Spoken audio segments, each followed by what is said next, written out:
జ్యోతిషాస్త్రరీత్యా ద్వాదశ రాశుల్లో మొట్టమొదటి అయినటువంటిది మేషరాశి మిత్రులారా. మే 15 నుండి మే 21, 2026 శుభాశుభ ఫలితాలు మీకు ఎలా ఉన్నాయి అని అంటే, మీరు తీసుకునే నిర్ణయం చాలా ఖచ్చితంగా ఉండాలి. అది సాధారణ వారం కాదు, ఇది నిర్ణయాల వారంగా అనుకూలించండి. గురువు శుభప్రదమైనటువంటి ధనం మాటలు ప్రవేశిస్తున్నాడు. శని 11వ స్థానంలో లాభాలు ఆలస్యంగా కానీ ఖచ్చితంగా వచ్చేస్తాడు. కుజుడు ప్రభావం త్వరిత నిర్ణయాలు ఇస్తూ ఉంటాడు. బుధుడు స్థానంలో కమ్యూనికేషన్ కీలకం, చాలా అవసరం ఉంటుంది కాబట్టి చెప్పుకోవచ్చు. ఈ వారం అంతా కూడా gain possibles, but only through controlled actions ఉంటేనే అవుతుందని అంటున్నారు. ఇంకా వ్యాపారంలో పెండింగ్ పనులన్నీ కూడా ఉంటే ఈ వారం చాలా చక్కగా చేసుకుంటూ ఉంటారు. ఏమో పర్మిషన్సో లేకపోతే బోర్డింగో లేకపోతే ఆన్లైన్ ఈ-కామర్స్ ద్వారా చేసే వాళ్ళకి ఇది అద్భుతమైనటువంటి. సీనియర్స్ మీ పనిని గమనిస్తారు. ఉద్యోగంలో మిమ్మల్ని గుర్తించే అవకాశాలు ఎక్కువ ఉన్నాయి. బిజినెస్లో నెగోషియేషన్స్ చాలా ముఖ్యం, అది కొంచెం చూసుకోండి. త్వరగా నిర్ణయం తీసుకుంటే లాస్ వచ్చే అవకాశాలు ఉంటాయి కాబట్టి ఆలోచించే నిర్ణయం తీసుకోండి. గ్రహాలన్నీ కూడా మిశ్రమంగా ఉన్నా కూడా అనుకూలంగా ఉంటాయి.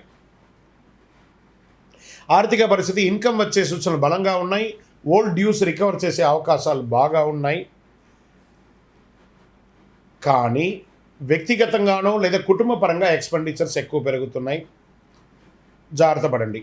ఇంకా కుటుంబ విషయంలో మాటల వల్ల మిస్అండర్స్టాండింగ్ వచ్చే అవకాశాలు ఉన్నాయి. ఈ వారం అంతా మీరు మాట్లాడే విధానం చాలా ముఖ్యం. పెద్దల యొక్క మాటలు గౌరవించండి, అనుగ్రహం పొందండి. ఇంకా రాజకీయ రంగం వారికి నెట్వర్క్ పెరుగుతుంది, మీ ఇన్ఫ్లుయెన్స్ స్లోగా స్ట్రాంగ్ అవుతుంది.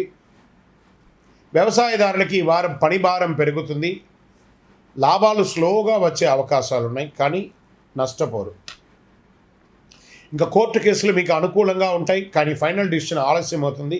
లీగల్ అడ్వైస్ తీసుకోవడం చాలా మంచిది. Share market high risk avoid చేయండి. షార్ట్ టర్మ్ ట్రేడింగ్ వద్దు, లాంగ్ టర్మ్ పెట్టండి. విద్యార్థులు కాన్సన్ట్రేషన్ చాలా ఇంప్రూవ్ అవ్వాలి మీరు, కానీ ఏదో ఒక కాన్ఫిడెన్స్తో ఉన్నారు, అలా ఉండకండి విద్యార్థులారా.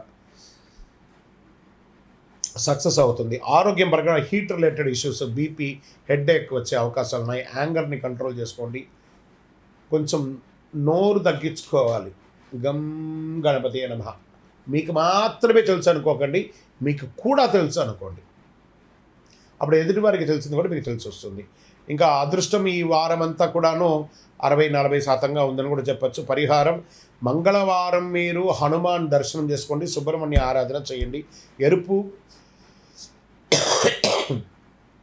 ఎరుపు పూలతో ఎరుపు వస్త్రం ధరించండి, ఎరుపు పూలతో ప్రార్థన చేయండి. ఓం అంగారకాయ నమః, ఓం సుబ్రహ్మణ్యాయ నమః 108 సార్లు చేయండి.